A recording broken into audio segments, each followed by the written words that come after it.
Dan ini White Lab. Ya. Kalau dia itu botolnya bening tapi matte gitu, tebal juga, dibalut label mereka dengan desain yang masih serba putih juga. Terus dia ini ada boxnya plus plastic wrap, jadi udah dikotakin tapi dia masih di wrapping gitu. Tapi kalau yang ini, kalau si White Lab dia tuh nggak ada segelnya. Kalau tadi kan si Aura kan ada segelnya nih, kayak stiker kayak gini. Kalau ini karena mungkin karena udah ada kotaknya plus wrappingnya, jadi tetap aman gitu. Nah, kalian bisa lihat sendiri, kalian bisa bandingin kalau dari sisi packaging kemasan gitu, untuk look luarnya emang kayak lebih elegan yang si White Lab ini sih. Terus kalau ingredientsnya dia nggak ada sih, kalau di botolnya cuma ada cara pakainya aja. Plus sama berapa kandungannya 20 mili. Banyak kan informasinya itu kalau si White Lab dia ditaruh di kotaknya ini. Ingredientsnya, expire date-nya, komposisinya, manfaatnya, cara penggunaannya, itu ada semua di kotaknya. Kalau dia ukurannya 20 mili tapi dia lebih kental. Dan lagi-lagi untuk ingredientsnya, ini untuk White Lab aku juga bakal tampilin supaya kalian bisa lihat dulu kira-kira alergi nggak nih.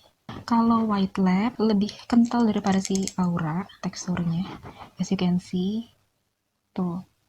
Kalau dicoba ke tangan ini, kalian bisa lihat sendiri. Kalau tadi si Aura kan dia langsung meluncur gitu, kalau ini kan enggak, karena emang dia lebih thick, cepet nyerap lumayan, tapi karena dia lebih thick gitu, nggak secepat yang Aura, tapi tetap enak juga sih. Ninggalin lengket tapi cuma sedikit aja dan sebentar. Emang lebih butuh waktu lebih aja daripada si Aura. Dan soal wanginya, kalau si White Lab ini tuh dia emang ada campuran perfume gitu sih. Wanginya itu sebenarnya soft, tapi untuk ukuran serum sebenarnya itu wanginya nyengat menurut aku.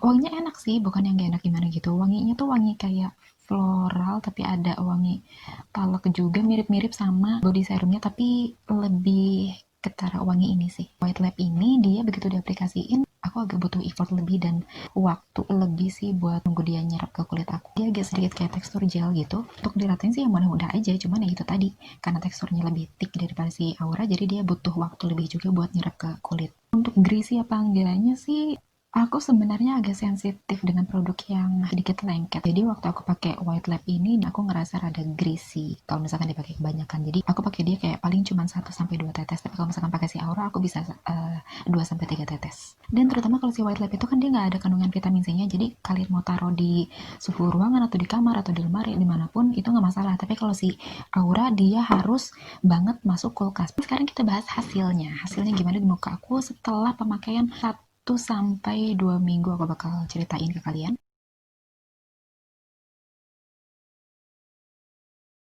Yang pertama kali aku cobain itu aku pakai Aura duluan. Dari hari ke-1 sampai hari ke-4 itu oil controlnya dia bagus. Juga dia itu ngelembapin dan bikin kulit muka aku kelihatan lebih cerah. 1 sampai 4 hari itu aku juga ngerasa akhirnya muka aku kayak kelihatan cerah gitu loh kalau misalkan pakai si Aura tuh. Tapi ternyata aku nggak boleh sesenang itu. Masih di minggu pertama nih, jerawat mulai bermunculan. Jadi setiap hari itu maksudnya ada jerawat baru yang tumbuh. Waktu itu aku agak yang ngeri gitu loh buat nerusin. Tapi karena sempat mikir mungkin itu efek project juga, akhirnya aku coba terus sampai sekitar 2 minggu setelahnya. Sampai lama-kelamaan setiap kali pakai aku ngerasain sensasi geremet-geremet gitu di kulit wajahku, kayak gatal, cekit-cekit sana sini. Dan itu aku makin khawatir lagi, jadinya aku mulai berpikir untuk berhenti pakai Aura. Jadi aku cari tahu dulu, nggak langsung berhenti, karena awalnya kan bagus banget gitu kan hasilnya, dia udah oil kontrolnya bagus, lembab juga di kulit, udah enak, udah bikin kenyal, udah ngurangin komedo juga. Jadi maksudnya aku pengen bertahan sebenarnya, tapi aku juga bertanya-tanya, ini kenapa ya kok tiba-tiba aku nggak cocok dan timbul jerawat-jerawat kayak gini, terus timbul gatal juga. Akhirnya aku browsing, aku cari tahu kenapa sebabnya, aku cari tahu juga dari kandungan-kandungannya, terus reaksi yang mungkin terjadi sama kulit yang sensitif, kombinasi dan sebagainya, acne prone. Dan akhirnya aku menemukan artikel ini, ternyata kemungkinan besar adalah reaksi purging ini atau reaksi alergi di kulit aku ini tuh dipicu karena kandungan turunan vitamin C dia, yaitu ascorbic acid, yang mana dia itu sebenarnya turunan vitamin C yang pertama yang paling bagus juga buat mencerahkan kulit. Tapi begitu dia digabung pemakaiannya sama niacinamide, nah itu kadang-kadang ada penelitian yang menemukan bahwa itu malah memicu reaksi alergi di kulit tertentu. Aku mikir mungkin inilah yang terjadi sama kulit aku. Pada akhirnya aku pindah ke White Lab. Kenapa aku pindah ke White Lab? Kalau misalkan kalian udah pernah nonton video aku sebelumnya tentang White Lab Body Serum, si White Lab ini dari semua rangkaian produknya, dia tuh kandungannya sama, nggak neko-neko, cuma ada 2 kandungan aktifnya, yaitu kolagen sama niacinamide itu. Makanya aku jadi berekspektasi sama juga kalau misalkan body lotionnya udah cocok di aku, kemungkinan besar serumnya pun akan cocok. Dan ternyata emang benar pas aku cobain pakai serum si White Lab, gak ada reaksi negatif sama sekali. Semuanya baik-baik aja di kulit aku, cuman emang rasanya gak senyaman kalau pas aku pakai Aura, karena aku sebenarnya lebih nyaman pakai tekstur yang watery. Si White Lab ini memang ada perfumnya, tapi gak ada reaksi negatif sih di kulit aku selama aku pakai. Sensasi after aplikasi seperti yang tadi aku jelasin, dia tuh emang teksturnya thick gitu dan butuh waktu lebih buat menyerap dan gak bisa dipakai kebanyakan, jadi kayak cukup 1-2 tetes aja. Tapi juga seperti yang aku bilang tadi, emang gak ada reaksi negatif sih. Tapi sayangnya reaksi positif pun gak ada. Jadi dia emang bikin lembab at first, tapi setelah didiemin beberapa saat sampai beberapa jam, aku ngerasa nggak ada efek lembab-lembabnya. Aku tetap ngerasain kulit wajah aku tuh tetap kering, dehidrasi. Jadi kayak biasa aja gitu. Efek negatifnya nggak ada, nggak timbul jerawat, nggak timbul gatal-gatal atau gimana, nggak bikin makin gosam juga, tapi nggak bikin cerah juga, nggak bikin lembab juga, nggak ada oil control, nggak ngurangin komedo juga, nggak berasa kenyal juga kulit muka. Itu udah 3 minggu aku pakai loh, itu yang aku rasain. Karena kecewa nih ya, dan kulitku kondisinya pada saat itu emang udah dehidrasi. Coba beralih lagi dong ke Aura yang si Fitset tadi. Tapi sebelum aku beralih ke Aura lagi, aku sempat kasih jeda dulu buat kulit aku supaya dia siap. Jadi nggak langsung pindah sana sini. Takutnya malah nanti reaksinya malah negatif. Jadi aku sempat